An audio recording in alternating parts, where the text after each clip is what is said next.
Donc les questions elles sont claires. Lama Reotala Amazé, pourquoi tu fais du mal à ce peuple? C'est Moshe Rabbeinu qui pose la question à Kadosh Baruch Hu. Et donc c'est la fin de la paracha. C'est-à-dire finalement pourquoi le 7 octobre, c'est ce qu'on vient de dire à l'instant, pourquoi l'exil égyptien, pourquoi tous ces bébés qui sont morts, pourquoi cette souffrance, pourquoi l'exil, quoi. Voilà. En quoi c'est utile pour arriver à quoi? À la liberté, la sortie d'Égypte et le don de la Torah. Et là, le début de la paracha de Vaïra, c'est la réponse, normalement, à toutes ces questions. Mais a priori, on ne voit rien. Parce que la paracha commence comme ça. Dieu parle à Moshe et lui dit « Je suis Hachem ». Bon, bah, comme si qu'il ne le savait pas, il le sait très bien. Parce qu'il parle avec lui. Donc, je suis Hachem, on ne voit pas. Je suis apparu à Abraham, à Israël et à Jacob en tant que El Shaddai. Là aussi, Dieu a plusieurs noms. Donc, un des noms divins, c'est El Shaddai. On ne sait pas trop ce que ça veut dire. En fait, on ne comprend rien. Mais sous mon nom Hachem, je ne me suis pas fait connaître à eux. Sous-entendu, toi, Moshe, tu vas connaître, alors retenez deux noms divins, il y en a plein. Le Ramban, sur la Torah, dans son introduction, il dit que toute la Torah, ce sont que des noms divins. Donc il y a le nom divin de Yud-Ke Vav-Ke et le nom divin de El Shaddai. Retenez simplement pour l'instant, on va expliquer, qu'Abraham, Isaac et Jacob, ils se dévoilent sous ce nom-là, de El Shaddai, et à Moshe, c'est Yud-Ke Vav-Ke. J'ai lu ça au nom du Ramban. Le Ramban, il définit, et c'est l'Archcode qui le cite ici, il définit la nuance entre les deux. C'est simple, très simple. C'est qu'il y a eu des miracles à l'époque de Abraham, Isaac et Jacob, mais ces miracles-là n'ont pas contredit l'ordre de la nature. C'est-à-dire qu'il y a eu des miracles, mais il n'y a pas eu l'ouverture de la mer comme à Moshe Rabbeinu. Il n'y a pas eu la manne, il n'y a pas eu toutes les plaies en Égypte. Il n'y a pas eu des choses qui ont bouleversé l'ordre naturel. Donc, le Ramban Nachmanide, lui l'explique techniquement, et il dit El Shaddai, d'ailleurs, quand Dieu a créé le monde, petite parenthèse, Shehamar le Olamo Dai, c'est bien connu, Dai, ça veut dire ça suffit, c'est suffisant. Donc, le monde allait en expansion, alors évidemment, c'est l'idée du Big Bang, c'est l'idée finalement d'un atome ensuite qui va se, d'accord, qui va aller en expansion. Et à un moment donné, Dieu, et encore aujourd'hui, Dieu va devoir arrêter quelque part les lois de la physique, quelque part pour encadrer le monde. Donc, Dai, Shin Dalet Yud, le nom divin, c'est la limitation. C'est le nom de Dieu dans la limitation. Quel rapport avec nous? C'est très simple à comprendre après le Ramban. C'est qu'en vérité, Dieu, il limite la création. Et donc, même pour les patriarches, lorsqu'il va faire des miracles, c'est dans le cours même de la création. Il n'a pas changé lors de la création. Alors que Yud-Ke Vav-Ke, le tétragramme, ce qu'on appelle le tétragramme, le nom divin, c'est lorsque Dieu, c'est l'essence même du nom divin. Dieu, ce qu'on appelle en français la transcendance, il va transcender la nature, il va changer la nature, et donc il va changer le système. Donc, évidemment, la première plaie, par exemple, eh ben, l'eau est transformée en sang, etc., etc. Donc, il y a un renversement de la nature. Voilà la différence. Alors, en fait, on peut le voir dans les deux sens. Positif. Alors, je vais le faire après, pour la suite des plaies. Donc, en vérité, pour Abraham, Isaac et Jacob, on peut le voir dans les deux sens. Soit tu dis, suivez-moi bien, après ça va être plus simple. Hein. Soit tu dis que pour Abraham, Isaac et Jacob, en vérité, c'était quelque part un niveau supérieur ou inférieur. Ça dépend comment on voit les choses. Supérieur, j'explique, parce que justement, eh ben, eux n'ont pas eu besoin de cela. La promesse était déjà une réalité. C'est comme si toi tu promets ça à ton fils. Et voilà, à 20 ans je t'offre une voiture, si c'était possible, d'accord. À 20 ans je t'offre une voiture. Ton fils il te fait tellement confiance qu'il se dit c'est sûr qu'il va le faire. Donc la promesse est une forme de réalité. C'est déjà une réalisation. Ça veut dire qu'Abraham, Isaac et Jacob n'ont pas eu besoin d'utiliser, bien que les commentaires ils font remarquer que le nom de Yud-Ke Vav-Ke a été employé dans le texte, dans les discours avec Abraham, Isaac et Jacob, le vrai nom de révélation, c'était El Shaddai, un nom inférieur, entre guillemets, par rapport à l'essence même de Yud-Ke Vav-Ke. Sous-entendu, c'est le nom de la promesse. Mais quelque part, c'est très fort. C'est-à-dire qu'ils n'ont pas besoin, comme si tu dis, il y aura le Mashiach. Comme si tu dis, il y a 100 ans, l'époque d'Herzl, on disait, il y aura le retour des Juifs en Eretz Israël. Impossible, improbable. Qui pouvait croire à ça? C'était que les grands rêveurs, c'était utopique. Qui pouvait croire que, je sais pas, 100 ans après, il y aurait 8 millions d'Israéliens habitant en Israël, avec la capitale, avec tout ce qu'on connaît, les routes, les autoroutes, le train, c'était impensable. Mais pour les prophètes, les promesses d'il y a 2000 ans, voire plus, 2000 ans, voire plus, eh ben, c'était déjà une forme de réalisation, c'était déjà réalisé. Donc on peut le voir dans les deux sens. Quelque part, c'est un niveau inférieur, et quelque part, c'est un niveau supérieur. Par contre, Moshe Rabbeinu, lui, il est dans un système qu'on appelle le Da'at. C'est un niveau inférieur de la part d'Hachem, mais supérieur de la part de celui qui reçoit. Exactement. Non, répète. C'est un niveau inférieur de la part d'Hachem. Un quoi Inférieur dans le sens où Je raconte les mots. il y a une réalisation de toi. Il faisait, sachant qu'il n'y avait pas encore le don de la Torah. En fait. Oui, oui. C'est bien plus fort. Ah oui, oui, bien sûr, bien sûr. Bien sûr. Donc, en fait, on peut dire simplement, maintenant on va rentrer vraiment plus profondément dans le sujet. La question de Moshe, il ne faut pas la perdre, c'est pourquoi tu as fait du mal à ce peuple. Qu'est-ce que ce peuple a fait pour mériter autant de catastrophes? Pour le dire autrement. Pourquoi on vit des attentats? Pourquoi? Toutes les questions qu'on se pose, auxquelles, je vous rassure, on n'aura pas la réponse. En début de cours, n'attendez pas une réponse parce que c'est une part de mystère, mais on va évidemment approfondir quand même le sujet. Ça veut dire que ça va être l'histoire sur le rabbi d'ailleurs qui va répondre à cette question. Pour illustrer cela, justement, il y a quelqu'un qui avait plein de questions sur la Shoah, sur pourquoi le monde a été créé en 6 jours, 7 jours, pourquoi pas 8 jours et 9 jours, pourquoi pas 9 jours et 10 jours, pourquoi...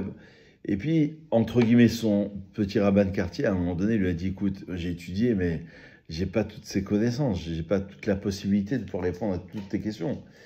Et donc, il lui a dit, je vais te prendre un rendez-vous avec le rabbi Lubavitch. Note ce qu'on appelle une yechidut, donc un entretien exclusif avec le rabbi. Note toutes tes questions, et voilà, des questions existentielles. Pourquoi la Shoah, et pourquoi le mal, et pourquoi... Donc, évidemment, imaginez-vous la préparation de ce garçon, qui s'est dit, je vais rencontrer le grand rave de la génération, et qui va forcément répondre à toutes mes questions. Donc il note. Arrive 2h du matin à l'entretien avec le rabbi, et le rabbi, il écoute, il dit, vas-y, pose toutes tes questions.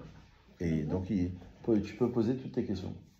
Alors, il lui dit, voilà, telle question, pourquoi la Shoah, et pourquoi le mal, et pourquoi. Et le rabbi, à la fin, il lui dit, je crois que ça résume un peu notre propos, il lui dit, tu sais, je vais te répondre en une phrase à toutes tes questions. En une phrase. Donc lui, il s'était préparé, il s'attendait à quelque chose d'incroyable. Il s'attendait à une... On peut le retrouver dans les vidéos. Il lui dit, tu sais, ce qui appartient à l'homme, ben, c'est à l'homme d'agir. Et ce qui appartient à Dieu, c'est à Dieu d'agir et de comprendre. Et c'est une réponse qui résume un peu tout. Alors, on reste un peu sur notre fin, parce que, en fait, on voudrait savoir, on voudrait comprendre. On va donner des éléments de réponse, hein. Mais c'est pour vous dire à quel niveau on se situe. Ça veut dire, finalement, ça veut dire qu'il y a des choses qui nous échappent totalement. Donc, toi, c'est comme l'histoire de la Gemara. Le roi Hiskiyahu Améler, je crois, le roi Ézéchias, avec le prophète Isharia, il est parti le rencontrer et il lui a dit, mais pourquoi tu n'as pas d'enfant? Il lui a dit, parce que j'ai vu en prophétie que mes enfants vont devenir des Réchaïm, des impies. Alors, je préfère ne pas avoir d'enfant. Il lui dit, c'est une erreur. Ce que toi, tu dois faire, tu ne peux pas rentrer, on l'a dit tout à l'heure à la synagogue, tu ne peux pas rentrer dans le calcul d'Hachem. Ce que toi, tu dois faire, tu dois le faire. Après, ce qui va se faire, va se faire. Donc, ça veut dire que, profondément, évidemment, sur la Rabbi Nachman de Breslev, il dit que le problème de la fin des temps, c'est ce qu'on vit, nous, aujourd'hui, la fin des temps, c'est Emouna et Bitachon, ce que dit Rabbi Nachman de Breslev. Il dit, tout le problème, regardez, toutes nos difficultés à nous, lundi soir, on va faire un cours, je vous invite d'ailleurs à la grande synagogue à 20h sur la Parnassa, mais je vous dis d'emblée que la Parnassa est reliée à la Emouna. Je vais commencer le cours par cela. La Parnassa est reliée au bonheur de la femme aussi. Par Oui. rapport à son mari, vous pouvez le dire. Tranquillement. Vous pouvez dire la vérité. Et elle revient remettre un peu d'équilibre dans ce monde. C'est pas ce que je dis. Hein, c'est vrai. Ai-je la possibilité de dire non? Ai-je le choix? Je crois que là, je suis bloqué. Là. Bah, vous savez quoi? On va demander à monsieur. Que pense monsieur? Non, je vous invite. Est-ce que, je sais pas si la réciproque est vraie. Est-ce pas si une personne a fait par ça veut dire que le mari se comporte avec sa femme. Il faut faire attention avec ce sujet. Oui, ok, mais on peut voir le contraire. Oui, non, mais faut attention avec ces bons. On peut voir le contraire, on voit que le bien. Alors, attendez, je refais une parenthèse que c'est pas le sujet. Hein. Le sujet, je voulais juste dire que je ferai un cours spécial lundi soir à 20h à la grande synagogue sur la Parnassa. Je referme la parenthèse. Ça sera lundi soir si Dieu veut. Non, alors je reviens à notre cours. Donc finalement, le rabbi il a voulu lui dire, et c'est l'histoire qu'on a illustrée dans la Gemara, avec le prophète Isaïe, Ishaïa, le roi Ézéchias, ce qui te revient de faire, tu le fais, ce qui revient à Dieu de le faire, il doit le faire. En sachant que, et c'est là que je rentre un peu plus profondément dans l'histoire, en sachant une donnée importante, le Harizal, un des plus grands kabbalistes de tous les temps, il a donné un peu la clé. Lui, il a dit, le livre de Shemot, c'est le deuxième livre de la Torah, ça signifie les noms. Les noms, on a fait un cours dernier sur ça, c'est l'identité, c'est le que suis-je. Ça veut dire que finalement, quand tu pars en exil, le Maharal de Prague, il dit qu'il y a trois formes d'exil. Il y a l'exil géographique, il y a l'exil de la parole, parce qu'ils étaient privés de parole.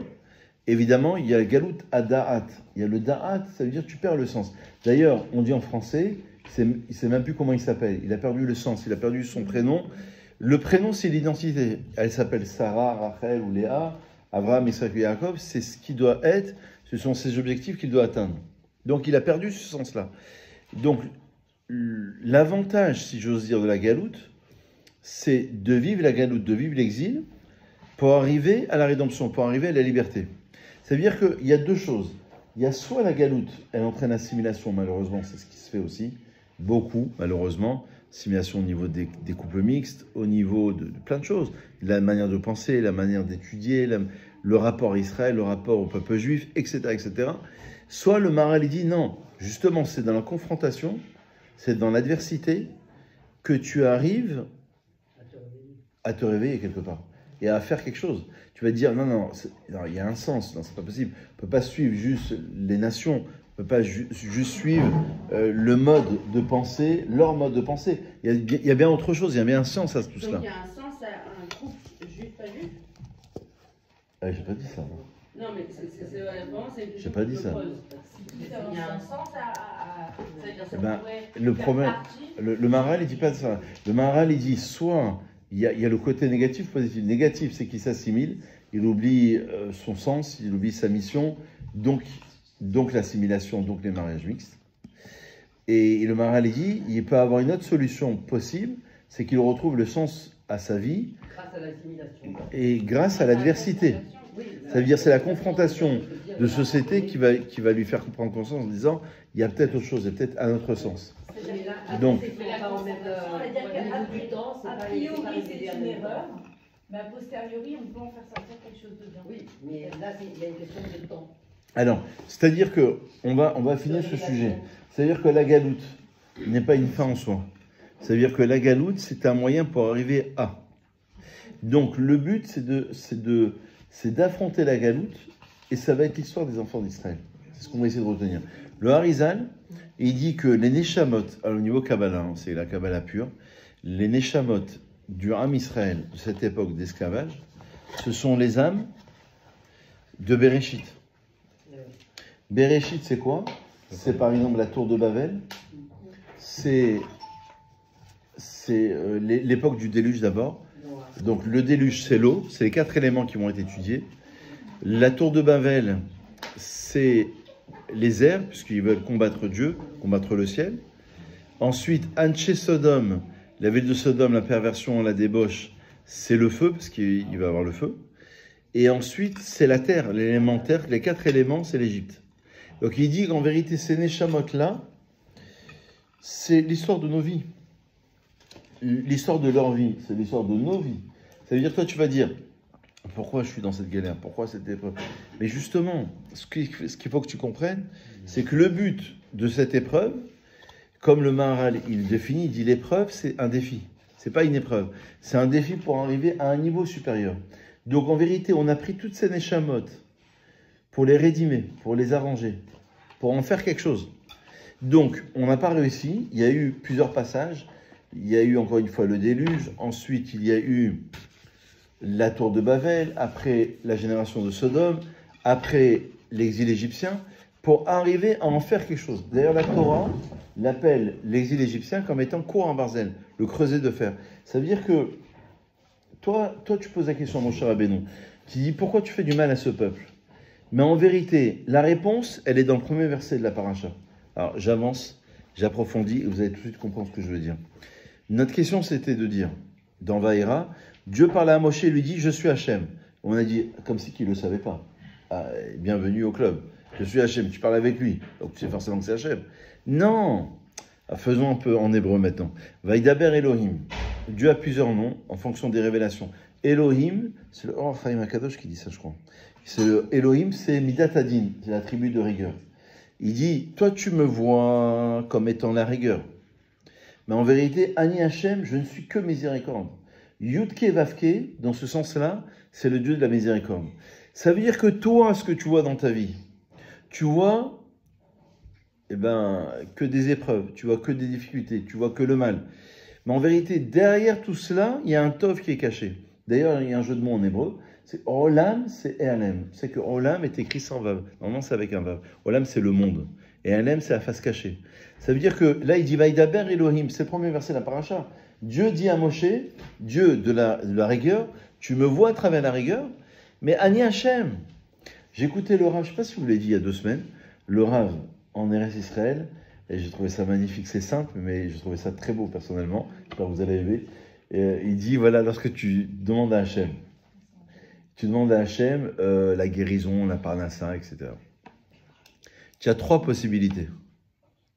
Première possibilité, Céline, quand on prie Hachem, c'est de dire, Hachem, il te dit, allez, banco, je t'agrée, c'est bon. Tu as prié, tu as la réponse à ta question, allez, c'est bon, on y va. Deuxième possibilité, il dit le Rav, c'est que il faut encore prier, il faut attendre 1 mois, 2 mois, 6 mois, c'est long. Quand tu attends, la parnassa, c'est l'histoire. Alors attendez, parce que celle qui va nous intéresser, là, c'est la 3e option. Attendez, la deuxième option, c'est qu'en vérité, on attend, on dit, Ribono Shel Olam, c'est un truc de fou. Et dans la prière, Sylvain, le matin, on dit, Kavel Hachem, Ve Kavel Hachem. Espère en Dieu et espère en Dieu. Pourquoi 2 fois? Parce que la Gemara dit, pourquoi 2 fois? Parce que si tu as prié et tu n'as pas été exaucé, il faut refaire la prière, il faut refaire une tzedaka, il faut refaire une mitzvah, il faut pas désespérer. Donc il dit, je vais t'exaucer, mais sois patient. 6 mois, 1 an, 2 ans, 5 ans, ça va venir, ça va venir. Mais peut-être que ce qu'on prie, ouais. ce n'est pas forcément bon pour nous. Ah, 3e option, voilà. Ah, vous êtes en avance. Pas spoiler, hein. Voilà, ouais. Ah, vous êtes en avance. Alors, la 3e option, elle est magnifique, 3e option. Il lui dit, il refuse. J'ai prié. Je dis, mais comment? J'ai prié. Le problème des gens, et je veux dire, je me parle à moi-même quand je vous parle. Le problème de nous, de moi j'ai le même problème. On demande à Hachem, pour nous c'est banco, dans nos têtes. Vous savez que la Gemara dit qu'il y a 3 choses pour lesquelles Dieu ne répond pas, et une des 3 choses, la Gemara dit dans Brachot, c'est clair, c'est Ayun Tefila. Et Ayun Tefila, ça veut dire que j'ai tellement prié Bekavana, je me dis Hachem, il va m'exaucer. C'est l'erreur absolue. On a tous ce problème. Tu as fait Rosh Hashanah à fond, tu as fait Kippour à fond, oui? C'est tout le problème. Moi, je dis que ça laisse de l'espoir à ceux qui ne prient pas beaucoup, et que quand ils prient, peut-être qu'ils le font sincèrement. On marchande pas avec. En fait, il faut demander, on dit On dit que les plans de Dieu sont impénétrables, donc peut-être lui il a vu quelque chose qui allait nous détruire et que nous on demande. Ah justement. Ezra a souffert. Ah ouais, mais attends, le problème qu'on a, c'est que tu dis, j'ai fait un kippour de malade. Imagine-toi, le 7 octobre, alors je ne veux pas enlever la bonne ambiance de ce groupe, imaginez-vous les gens qui ont fait un kippour de fou, juste avant le 7 octobre, qui ont perdu 2 enfants à l'armée. Non mais imaginez-vous. Attends. Donc, imaginez-vous, Soukot. Et juste après, ils disent quoi? C'est ça ma récompense. Donc, la vérité, c'est qu'on se pose tous la question. Tout le monde a la question. Alors, soit on ose la poser, soit on a vraiment la Emouna. C'est pour ça que Rabbi Nachman, je vous ai dit tout à l'heure, Nachman dit la fin des temps, tout est un problème de Emouna de Bitachon. Il dit le problème du peuple juif, il va être sur un problème de Emouna de Bitachon. On le vit actuellement. C'est vraiment le souci. Alors, troisième possibilité, il dit Dieu, non, j'accepte pas ta tefila. Ta requête ne sera pas exaucée. Il dit, mais par contre, j'ai un meilleur plan pour toi. Ça veut dire que comment il faut prier, et c'est là où on rentre maintenant dans le sujet. C'est-à-dire comment il faut prier. Non. C'est une question d'intention. C'est-à-dire que toi, ce que tu demandes, le problème c'est qu'on n'a pas la bonne définition des choses. Ce que toi tu demandes, c'est peut-être pourri pour toi. Toi, tu veux absolument acheter telle maison. Mais qui te dit que cette maison, ça peut être le début de toutes les catastrophes? Et j'ai connu des gens. J'ai connu des gens autour de moi qui se sont lancés dans un projet, parfois professionnel, financier. Ça a été le début de la cata. Ils ont fait la fête, on dit ça y est, c'est bon, banco, ma vie elle est jouée. Ça a été le début de la cata. Tu peux pas savoir, en fait, comment il faut prier. C'est une question d'intention. Il faut prier pour demander à Dieu ce qui est le meilleur pour moi. Je ne demande pas telle chose, parce que j'en sais rien. Eh ben justement, moi j'ai un problème avec ça. Je ne sais jamais de quoi demander pour moi. Je ne sais pas. Alors, je ne sais pas. faut rester gêné. Au fond de moi, je sais ce qui me ferait du bien, indépendamment de faire du bien aux autres, etc. Enfin, je veux dire, bon, de m'oublier là-dessus, c'est normal, je pense aux autres, d'accord. Mais il faut qu'on pense à soi, d'après ce que je comprends. Au niveau de la prière, j'entends. Hein. Donc, eh ben, je ne sais pas. Et du coup, je ne suis pas exaucée du tout parce que je ne comprends rien. Je pense que c'est pas non, clair. je pense. Donc, est-ce qu'il y a une question de formulation? Il y a une question de formulation. Je pense qu'il faut demander le meilleur pour être bien, pour avancer. Le meilleur qui correspond à notre âme. Et comme on ne sait pas ce qui nous correspond, on demande des choses qui ne sont pas en relation. Et ça veut dire qu'ils ne sont pas adaptés. C'est comme dans le couple. Si on doit ouvrir une parenthèse sur le couple, hein, si je peux me permettre. Le couple. C'est même un devoir de se permettre, j'ai l'impression. Alors, en vérité,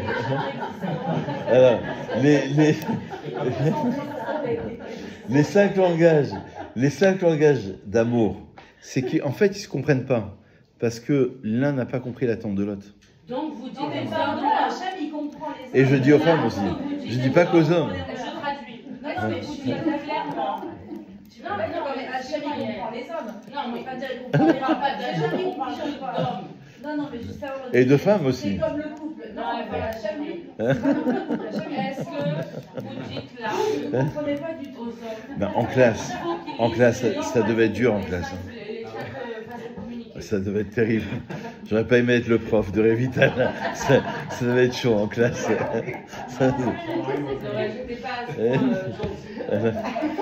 Non, c'est-à-dire qu'en vérité, ce que l'un, lui, il lui fait des cadeaux. Elle, son attente, je prends un exemple basique, hein, ça peut être l'inverse. Elle, son attente, c'est qu'il lui rende un service. Lui, ça le saoule, lui rendre des services. Je prends un exemple comme ça qui vient. Donc le problème, c'est que lui, il va dire, c'est pas normal, je lui fais des choses et je n'ai pas de retour. Mais c'est normal parce que vous n'êtes pas sur la même longueur d'onde, vous n'êtes pas sur la même attente. Donc ça, c'est au niveau du couple. Et par rapport à moi-même, je referme la parenthèse, mais c'est le même sujet, c'est que je demande des choses personnelles qui ne me sont pas adaptées. Et c'est ça le problème. Il y a un double problème. Il y a un problème de Ayoun Tefila. C'est que moi, je me dis, ça c'est la Gemara qui le dit clairement. Elle dit la Gemara que je me dis, c'est exactement, j'ai tellement prié Bekavana que forcément, il y aura une guérison. Moi, je connais des gens, avec elle, on connaît des gens qui ont abandonné la religion à cause de ça.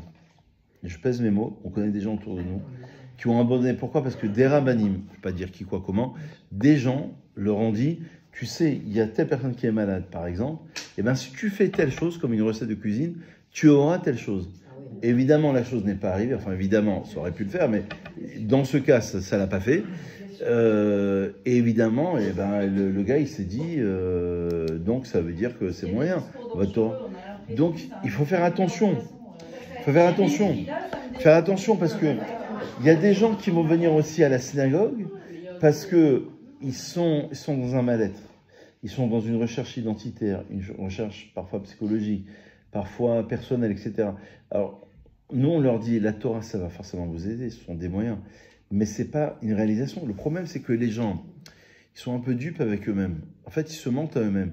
En fait, ils ont un souci qu'ils ne veulent pas régler, ou qui n'ont pas envie de régler, ou c'est une forme de déni.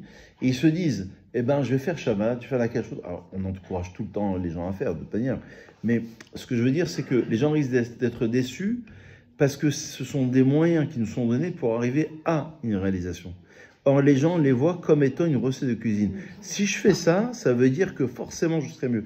Et malheureusement, 6 mois, 1 an, 2 ans, 5 ans après, ils rechutent, ils retombent, ils se disent, j'ai pas trouvé le remède. Et c'est pas normal, tu vois, j'ai même essayé cela. Le problème, c'est que si la prière était automatique... Pardon, il y a du marketing qui a été fait dernièrement depuis 2-3 ans. Prends sur toi de faire ça. Prends sur toi de faire ça. Ouais. Tout le temps, tout le temps, tout le temps, Ouais. tout le temps. C'est bien, mais en même temps aussi c'est épuisant parce qu'on dirait que si je prends sur moi de faire ça, alors il va m'arriver des bonnes choses. En fait, il faut juste le faire Bekavana, que j'attends rien en fait.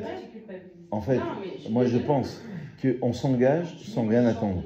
Ça veut dire que toi, ta kavana, c'est d'avoir une guérison parce que tu es un malade, d'avoir une parnassa parce que tu as un problème de parnassa, problème de couple parce que tu as des problèmes dans ton couple, etc. En fait, il faut le faire dans le cadre de la mitzvah. Après, si ça vient, ça vient. Et c'est ça le problème de la prière. La prière, c'est un problème d'orientation. Et donc, la troisième option relevée par le Rav, c'est qu'il lui dit, en vérité, je refuse ta requête parce que j'ai un meilleur plan pour toi. Et c'est la question de Moshe Rabbeinu. On n'a pas changé de cours. Hein. C'est la question de Moshe. Il y a des télim qui sont faits exprès, par exemple, il y a un télim pour la parnassa, il y a un télim pour la santé. C'est ça. Le problème, non mais même les ségoulottes, il faut être très prudent avec tout ça. Nous aussi on fait des ségoulottes, mais le problème c'est que d'abord, une ségoula ça marche à 70%, 60, 80, ça dépend des ségoulottes. C'est pas du 100%, c'est pas banco, tu fais telle chose, tu as telle chose. Et dans la tefila, c'est la même chose. Dans la Torah, de manière générale, c'est la même chose. Et on a créé un système. Le problème, c'est qu'on vit dans cette société-là, qui a créé ce système-là, en disant, voilà, tu as un problème financier, tu fais telle chose. Tu as un problème de truc, tu fais telle chose. Le problème, c'est qu'on sait très bien qu'il y a 1000 paramètres. Donc, et c'est la question de mon cher Rabbeinu. C'est pourquoi ça ne marche pas. Pourquoi on est obligé de passer par là. Alors déjà, on a amené un premier éclairage du Harizan. Une société qui exige des résultats. Oui. Mais c'est ça. attendez, mais on ne pourrait pas faire. Si vous dites que ça exige 1000 résultats. On ne pourrait pas faire 1000 actions. Non, mais il y a 1000 paramètres qui font que. Ok, mais on ne pourrait pas les faire, les 1000 actions. Non, il y a 1000 paramètres. Je rigole Non, pas. non, Ça veut dire qu'en fait, qu'il y a des on paramètres cherche. qui viennent te bloquer, c'est-à-dire pour Voilà, pouvoir exactement, arriver c'est ça, à faire des choses que toi tu penses réussir, manque de bol, il y a autour de toi plein de choses qui peuvent intervenir. C'est un problème de Mouna. pour, Mais c'est plus que cela. Non, c'est pas manque de bol dans le sens. Mais là, Rav, par exemple, ils ont parlé de Torah Box, de l'amour Unvar. Ils ont parlé de son histoire qu'au départ, il était lié à une femme, etc. Toutes les deux clans, les deux familles, elles étaient faites pour, etc. Et si ça s'est pas fait au dernier moment. Et enfin, il a Il y a reconnu. eu un mal pour un bien à Kol Letova parce que quelques années après, eh ben, il a remercié Dieu. Pourquoi ça s'est pas fait? Parce qu'elle a eu des gros problèmes financiers, des problèmes de santé, etc. Donc Dieu, il lui a pas infligé au final ce traitement de vie. C'est vrai. Donc, c'est-à-dire que... Tu peux pas dire. Non, tu peux pas dire c'est l'automatique, quoi. Tu n'y arrives pas. Tu peux pas dire avec Alors, définition du Rav Dessler. Alors, justement, alors revenons à la définition. Le Rav Dessler, il dit, quand on dit Akol et Tova, en hébreu moderne, c'est pas la même traduction qu'en hébreu de la Torah. Je m'explique. Quand on dit Akol et Tova, c'est-à-dire tout est pour le bien. Il a perdu son fils. L'autre, il est mort du cancer. Là, tu vas dire quoi à la famille? Tu vas dire Akol et Tova, tout est pour le bien. C'est impossible. Il dit, le Rav Dessler, le Tov, c'est la shlemut. C'est ce qui va te permettre d'arriver à la shlemut, à la perfection. À une forme, à la perfection, c'est que Dieu, une forme de perfectibilité, on va dire, pour arriver à se parfaire et pour arriver à un niveau supérieur. C'est-à-dire, Akol et Tova, ça veut dire que finalement, c'est un système qui va t'entraîner. C'est pas que ça, c'est bien. Parce que tu vois bien que c'est pas bien. C'est forcément mal. Non, c'est un système qui va t'emmener. En fait, c'est le sens de l'épreuve. Et c'est la question de mon cher Rabbeinu, la Mariota. Pourquoi ce mal? Alors, justement, en allant en Égypte, en rencontrant le pire, à un moment donné, qu'est-ce qu'ils vont faire? mais il met ce côté, merci, c'est le misvor de Pessah. C'est que dans leur détresse, ils vont crier vers Hachem. Le psaume du roi David, qu'on rappelle pendant la fête de Pessah. Donc ça veut dire que au fin fond de leur torpeur, eh ben, il y a encore une fois deux choix, soit l'assimilation totale et finale, et malheureusement c'en est fini, soit au contraire un sursaut, un réveil. Je tiens à vous rappeler qu'après le 7 octobre, il y a eu énormément, évidemment, de gens qui ont eu des questionnements, mais il y a eu énormément de teshuva de retour. C'est paradoxal. C'est-à-dire que normalement, ça aurait dû nous atteindre. Et la force du peuple juif, c'est que ça nous a atteint, effectivement, mais c'est qu'il y a eu un sursaut du peuple juif. Généralement, dans sa globalité, le peuple juif a dit, non, c'est qu'il se passe quelque chose, donc il faut se réveiller, donc il faut revenir, il faut faire des mitzvot, il faut qu'on fasse quelque chose, c'est pas possible. Nous avons une part de responsabilité, c'est ça qui se... Ça veut dire que ce à quoi les Tova, d'après le Rav Dessler, ça veut dire que ce système-là que Dieu te propose, qui correspond à ton degré de Neshama, parce que la Neshama, on l'a dit Shabbat dernier, ça vient de la racine du Shem, du nom, du prénom. En français, c'est le prénom. Et donc, ça veut dire, le Shem, ça veut dire, c'est ce que tu es. Ta Neshama, c'est ce que tu es profondément. Donc, pourquoi les gens ne sont pas heureux? Pourquoi les gens ils ont un sentiment d'être un peu déprimés, que ça ne va pas? Parce qu'ils sont en décalage avec eux-mêmes. Parce qu'ils ne se sont pas réalisés. J'écoutais un rave, je ne sais plus quel rave qui disait l'autre jour, je ne sais plus où, quoi, comment. Je sais qu'un rave a dit ça, je trouvais ça formidable. Il a dit que le bonheur, c'est comme lorsque tu te maries. Tu arrives à associer deux éléments qui sont contraires. Il dit le bonheur, c'est ça. C'est-à-dire que si tu fais dans une normalité, dans le cours même des choses, bah, tu restes dans une normalité. Quand tu arrives à conjuguer deux éléments qui sont opposés, eh ben c'est la création, la naissance du bonheur. Et il dit c'est ça le système. C'est-à-dire que la Neshama, elle vient, ben justement tu vas dire toutes ces galères. Mais non, Olam c'est Erlem, on a dit tout à l'heure. Le Olam, derrière ce monde, il y a une face cachée d'Hachem. Et c'est le premier verset. Vaïdaber Elohim el Moshe. Il lui dit mais attends, tu m'as mal compris. Donc le Dieu de rigueur, traduction, dit à Moshe, je ne suis pas qu'un Dieu de rigueur, c'est que profondément derrière ce Elohim, il y a Yud Kevavke.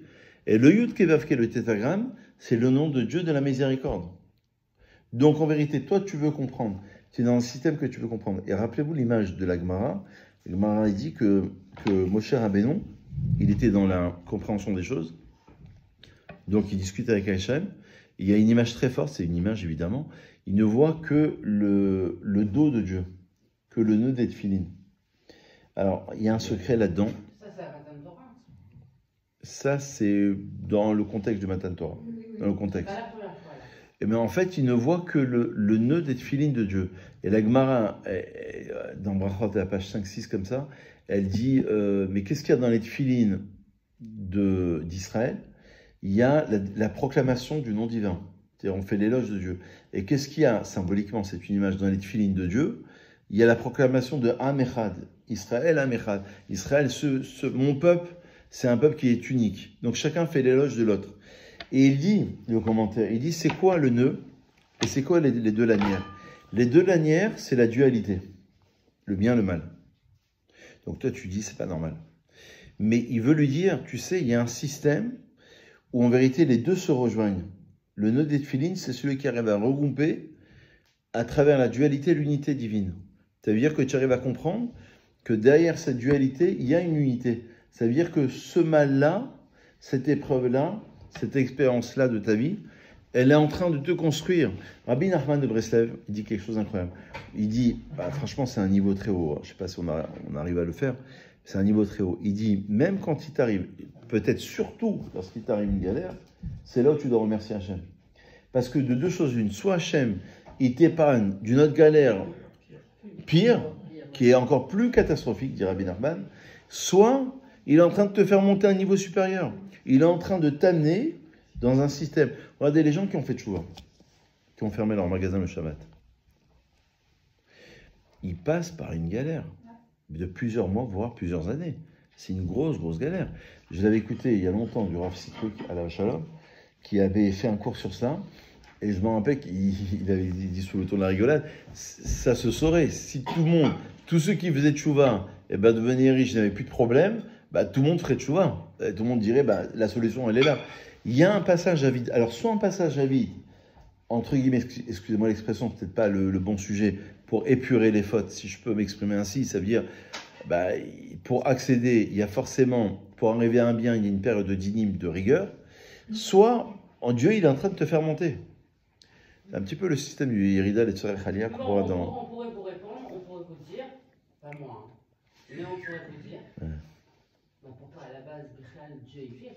Ça veut dire pourquoi faire la souffrance, pourquoi faire ça? On pourrait répondre, c'est pas la peine ni de monter de niveau pour souffrir, je ne veux pas souffrir, je ne veux pas monter de niveau, ni de quoi, c'était quoi la première pour épurer les fautes. Alors soit c'est un petit coup d'échelle. Alors j'ai un rabbi justement qui va répondre à votre question. Dans l'écouter Sichot, le rabbi dit la chose suivante. Il dit que quand le Moshe est parti voir le roi Pharaon, c'est le même sujet, vous allez voir. Il lui dit, mais je vais aller voir le roi Pharaon, et je vais aller voir les enfants d'Israël, ils vont me dire quel est leur nom. Alors, qu'est-ce que je vais leur répondre? Et Dieu lui dit, à Moshe, eh ben, tu vas te révéler à eux sous le nom de Eyé. Je serai ce que je serai. Eyé Hachariyé. Entre parenthèses, Eyé Gimatria 21, parce qu'il y a deux Shem. 21 fois 21, ça fait 441. Gimatria Emet. Emet, c'est la vérité. 21 fois 21. En tout cas, Rashi dit plus simplement, il dit, je serai avec vous dans cet exil, et je serai avec vous dans les autres exils. Et on dit sur ce Rashi, on dit, attends, ça veut dire que j'ai pas fini avec les galères. Comme si tu me dis, voilà, je vais sortir ma femme de cette galère, et t'inquiète pas, dans les autres galères, je serai encore avec toi. Hein, attends que je sorte déjà de cela, et puis après, on verra la suite des événements. Et alors là, le rabbi dit quelque chose d'incroyable. Il dit, la question, elle n'était pas là. Parce que le nom divin, il le connaissait. Les enfants d'Israël connaissaient le nom de Dieu. D'où ils le connaissaient? D'Abraham, Isaac et Jacob. Ils ont eu des parents, des grands-parents. Même s'ils se sont assimilés, ils avaient gardé une tradition. Il y avait une tradition qui était là. Et alors, c'est quoi la question? La question, c'est de savoir avec quel nom divin je vais me présenter à eux, sous-entendu, pour comprendre leur souffrance. Comment je vais expliquer à un peuple qui a souffert autant, avec quel est le nom divin qui va leur correspondre? Quelle est l'explication que je peux leur donner? Pourquoi 300 bébés, on a commencé le cours par ce midrash, que l'on tue tous les jours? 300 bébés que l'on tue tous les jours. Et des bébés qu'on remplace à la place des briques. Comment je vais me présenter devant eux? Sous quelle forme? Et il lui dit, eh ben c'est cette forme-là. Et en quoi c'est une réponse? Alors, il explique la chose, il dit quelque chose d'incroyable. Et franchement, c'est quelque chose vraiment d'incroyable. Qui va m'amener à la deuxième histoire sur Elie Wiesel. Il dit, en vérité, il y a un sod, il y a un secret. C'est que tu vas leur expliquer que moi, je porte aussi leur souffrance. Vous n'êtes pas seul dans la galère. Quand le fils souffre, si vous avez un enfant qui souffre, c'est une partie de vous-même qui est en train de souffrir. Forcément. Et donc, nous, Dieu, c'est notre Père. Donc, si nous, on souffre, c'est une partie de Dieu qui souffre.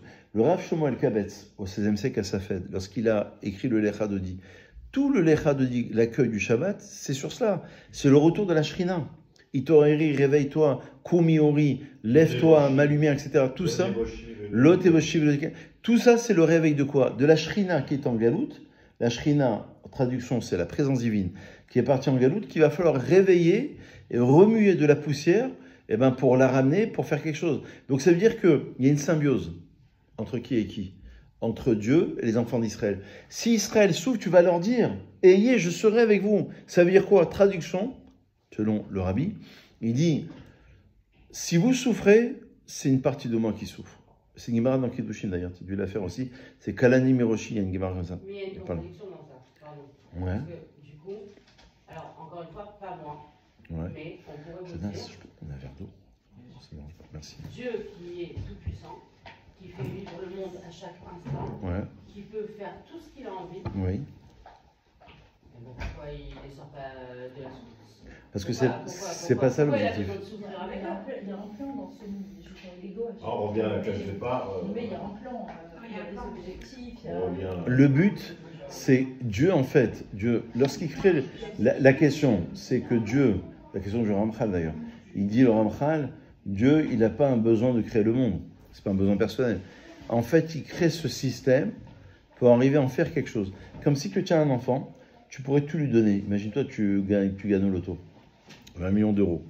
Donc tu assures tes enfants, tes petits-enfants. Mais en vérité, tu te dis à un moment donné, écoute, je vais laisser se galérer un peu. À 25-30 ans, je reviendrai. S'ils sont en galère, ils savent que je serai là. C'est un petit peu le deal qu'on a avec Dieu. C'est-à-dire que lui, Dieu, il n'a pas besoin de ce système. C'est pas en termes de besoin. C'est le Ramchal qui le dit. C'est pas mon nom. Le Ramchal lui définit ainsi. Et Ramchal, c'est un des plus grands kabbalistes, vous le savez. Et donc, merci. Et donc, il... Oh, Hazard. Il reste un peu de tarte. Romy. Juste pour le goût de tarte. Et donc, il lui dit, en vérité, tout ça, je t'amène pour que tu puisses comprendre le...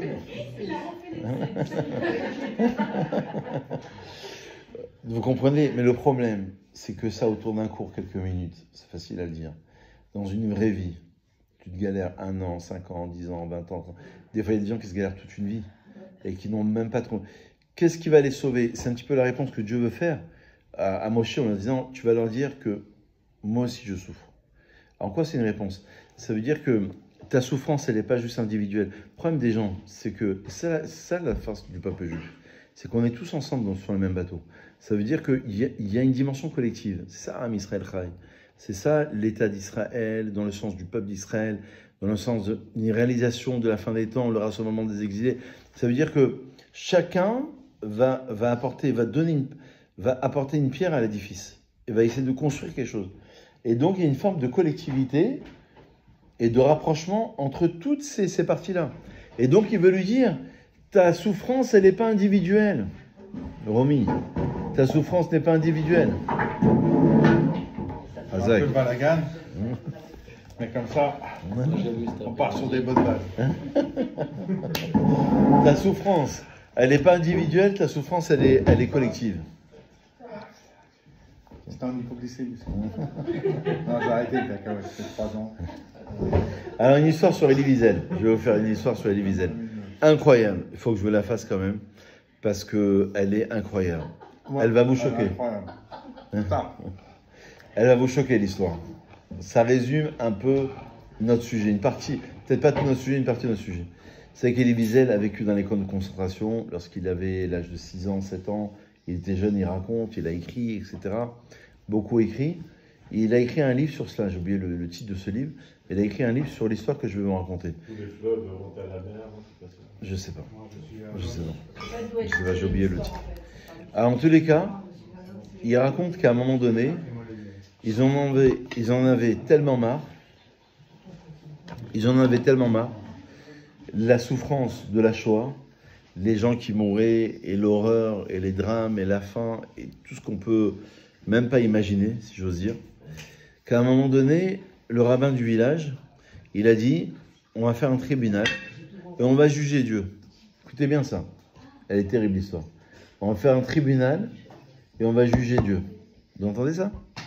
Sylvain, tu as entendu ça ou pas? Oui. Pendant la Shoah, tellement que les gens étaient débordés de drames, qu'à un moment donné, le rabbin du village a dit, on va faire un tribunal, il va y avoir 2 procureurs, un procureur qui va défendre Dieu, et un procureur qui va accuser Dieu. Donc les gens passent, et ils accusent Dieu, voilà, là il a perdu sa mère, l'autre il a perdu son père, l'autre... Et voilà, drame sur drame. Au bout de 3 jours, la tension est à son comble. Imaginez-vous la pression qu'il y a dans la pièce. Pendant 3 jours, écoutez tous ces drames. Verdict est donné, Dieu est fautif. Le rabbin, le tribunal rabbinique. Il raconte ça, Elie Wiesel. Alors, Elie Wiesel, tout jeune, il dit, si c'est ça le résultat, j'ai plus rien à faire dans cette religion, j'ai plus rien à faire. Il le dit pas, mais il le pense, il écrit. Ça veut dire que j'ai plus rien à faire. Ça veut dire si le rabbin lui-même, qui est plus âgé, qui a étudié, il arrive à la conclusion que Dieu est fautif, il n'y a plus rien à faire. Donc autant changer, je sais pas, de système, de spiritualité ou autre. Et au moment où il va partir, où il doit partir, Elie Wiesel déçu, le rabbin il le rattrape par la main, il lui dit, est-ce que tu attends qu'on aille faire un rite? Alors Elie Wiesel il se démonte pas, il dit, je comprends pas, on vient d'accuser Dieu là, on vient de dire que Dieu est fautif. Quel sens ça a d'aller faire un rite? Et c'est là où le rabbin lui donne la clé. Ah, sa question, c'est tout le sujet de ce soir, sur le mal. Moshe dit pourquoi tu as fait du mal, etc. à ce peuple.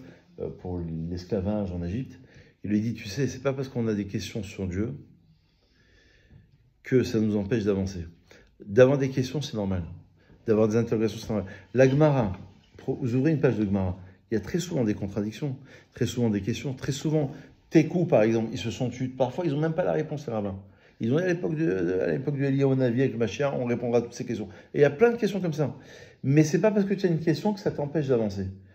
Donc, le but de tout cela, c'est de comprendre que on a une neshama. Cette neshama, elle vient avec un sens bien précis. Elle vient pour un rôle bien précis. Si on prend le Harizal, encore une fois, les neshamas des enfants d'Israël, ce sont les neshamas de tout le livre de Bereshit, qui sont passés par telle et telle circonstance pour arriver à réparer tout cela et à en faire quelque chose. Et c'est ça le rôle. Donc c'est ce qu'il est en train de dire ici. Il est en train de dire, Dieu parle à Moshe et lui dit, je suis Hachem, derrière Elohim, il y a le nom de Dieu, c'est dire qu'il est pleinement miséricorde. Ça veut dire que, finalement, le fond, ça reste un mystère. Le fond, ça reste un mystère, je ne sais pas ce qui est bien. Alors, on remet à la prière, puisque je ne sais pas ce qui est bon, ce qui est bien pour moi, c'est pour ça qu'on devrait passer, moi je reviens tout le temps dans mes cours sur ce sujet, par une psychothérapie, une Torah-thérapie en quelque sorte, une interrogation sur qui on est, sur nos mitzvot. Le Gaon de Vilna, il a donné un système qui est très simple. Il a dit, si ta tentation dans la vie c'est telle chose, telle avéra, c'est que tu es venu sur terre pour réparer ça. Si ta pulsion de faire une mitzvah, c'est ça, de faire du chesed et la tzedaka, ça veut dire que tu es venu sur terre pour ça. Et on voit autour de nous, on voit des gens qui autour de nous, principalement, après on n'est pas à la place de Dieu pour juger, mais principalement on imagine que leur rôle a été ici. Le Rav Dessler, sur le sujet, sur le libre arbitre, il dit il y a des choses que tu peux changer, des choses que tu ne peux pas changer. Et il dit, tu as le libre arbitre, mais jusqu'à un certain niveau. Tu n'as pas un libre arbitre sur tout. Il dit, si tu es venu sur terre pour cela, tu as beau prier pendant 100 ans, tu ne pourras jamais changer. Parce que tu es venu sur terre pour ça. C'est ta mission. Et toi, tu es en train de prier, tu continues. Donc, prier dans le sens de ce qui est le meilleur pour moi. Et c'est ça, tous les questionnements.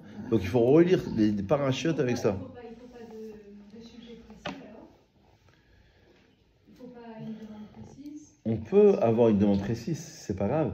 La seule difficulté, c'est de penser que c'est ça ce qu'il me faut dans la vie. C'est ça le problème. Qu'on demande la guérison, c'est normal. Qu'on demande la parnassa, c'est normal. Qu'on demande telle chose, shalom bayit, les enfants, c'est normal.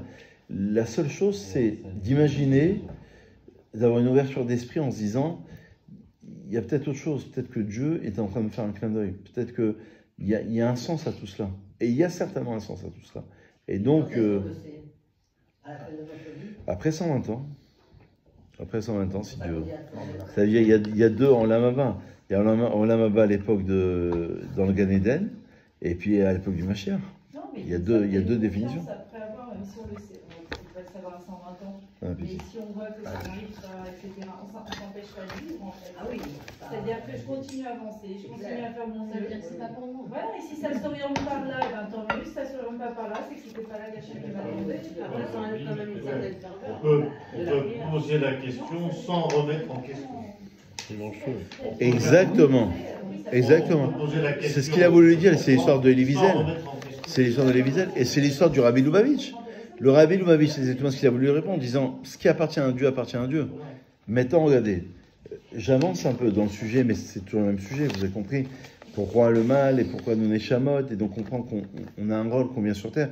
Les 10 plaies, là, c'est un peu long, je vous fais juste une idée. Juste sur les Tova de tout à l'heure, parce que de ce que j'ai entendu, le Tov, en fait, c'est quand le bas il est connecté avec le haut, c'est-à-dire que le terrestre est connecté avec. Alors que j'arrive à un certain équilibre.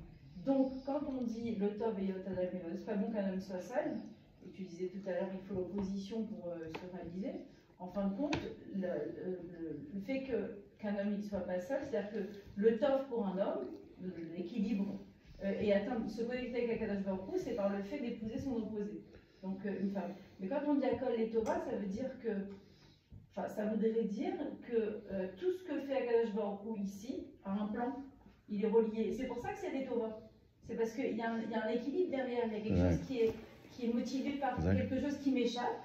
mais qui est motivé par quelque chose qui appartient à Kadosh Baruch Hu. Donc même si je ne comprends pas, je sais que ça ne reste pas que terrestre. Il y a des mondes parallèles qui construisent. Vous pouvez l'applaudir ainsi. Mais c'est exactement ça, c'est exactement ça. On va l'illustrer. Regardez, une dernière. Vous avez encore quelques minutes, ça va, vous avez pas trop pressé. Il est quelle heure? C'est pas sûr. 10h moins 10. Bah écoutez, je suis très. Franchement, vous faites une grande mitzvah de nous réunir. Déjà, les familles disent le fait de se réunir, c'est déjà une réalisation. Shevet Achim Gam Yachad, c'est écrit. Donc, d'être ensemble, d'être réunis, c'est déjà une réalisation. Maintenant, en plus, avec des livrets de Torah, c'est extraordinaire. Regardez, dans les 10 plaies, on a exactement la même chose. Les 10 plaies, donc la galoute, elle n'est pas là que pour la galoute, elle est là pour une réalisation, pour un but, pour un objectif. Donc la mort, la maladie, etc., les épreuves. Même les 10 plaies, c'est pas juste fait pour frapper les Égyptiens. C'est pas ça.